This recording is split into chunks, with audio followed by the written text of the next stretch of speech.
Hey guys, so today's tutorial kind of has a specific theme to it.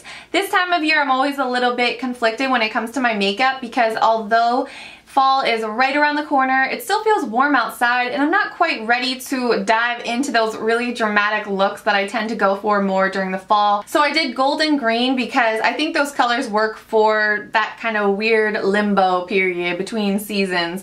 Works for summer and works for fall, and I just really like this color combo together anyway, so that's another reason I did the video. So before I get started, I wanted to let you guys know that I have been partnering with Maybelline on a campaign called Recreate the Runway, which actually has its own YouTube channel and everything. So I'll link to that channel down below if you want to check it out because I've been working together with them on this campaign. If you guys remember back in May, I went out to LA to shoot a couple artsy videos for them, and they are, I think the final one is going up today along with this video. So I urge you to check them out because it's just something that I worked on that I'm proud of, and I think it's, I don't know, just something fun, like I said. So if you want to check them out, the link will be down below. Yeah, so that's pretty much all I had to say. I hope you guys enjoy this look and keep watching if you want to see the tutorial. To give our gold shadows a little bit of a boost, I'm going to start out by applying a shimmery, kind of like a shimmery nude colored base.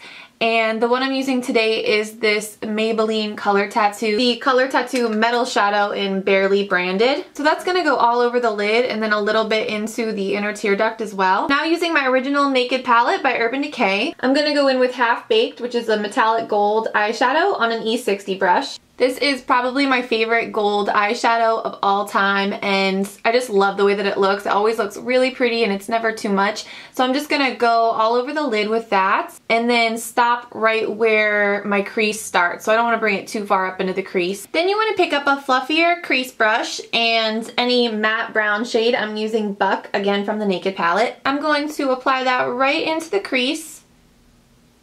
And to really define that gold, I'm going to bring my brush all the way in. Then I'm going to use the edge of my brush to just blend that color up and fade it out into the outer corner.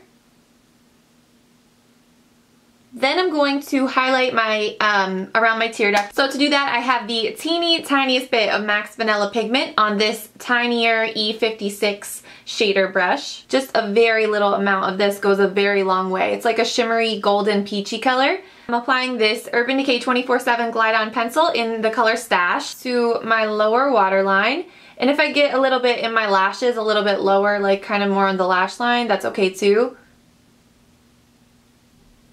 And while I'm at it, I'll just take it around to my upper waterline. And this color is kind of like an army green shade. It's really pretty. For a little vibrant pop of green, I'm using one of my favorite green eyeshadows from the Sigma Resort palette, and this color is called Midori. It's like a really vibrant green, so I'm going to get that on an E30 pencil brush. So I'm just going to start off by pressing it actually to get the most color payoff, and this color is going to make our outer V, so just keep that in mind. You want to press your brush into the lid and then feather it in little tiny V motions.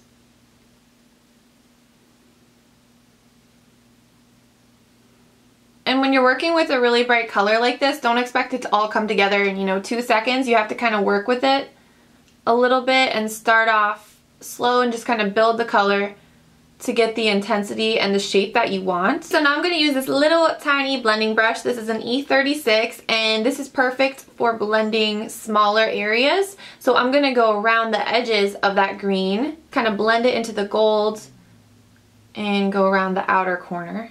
And if you need to go back and press a little bit more green into the center of that shape so it stays nice and vibrant, you can do that. Sticking with that same green eyeshadow, we're just going to switch to a smaller brush. This is an E21, and I'm going to apply that just to the lower lash line. And I have gotten a little burnt out on using a brush to apply my gel liner every single time. So recently I did go back to one of my favorites liquid liner or felt tip liner pens. This one is the Master Precise eyeliner by Maybelline. I've talked about this one a million times. I love it. It's just so easy to use, especially when you make a flick in the outer corner like that. Okay, so I just kind of outline it, just start, and then fill it in. So I'm going to quickly coat my lashes with some mascara before I add falsies. So today I'm using the Volume Express 1x1. I do like to add mascara before I do false lashes. I should probably add some mascara to the bottom lashes. I totally forgot to do that on the other side. And you guys know I don't like to go all the way in with my mascara. I just kind of stop right here. Okay, I'm going to be applying these lashes, and they are kind of like a no-name brand. I ordered from eBay a while back, but they're just kind of like a generic demi style. They're really pretty actually. Just going to let the glue get a bit tacky and kind of shape them a little bit so they're easier to apply. I just kind of drop them down so that the center is really nestled down there into my natural lashes.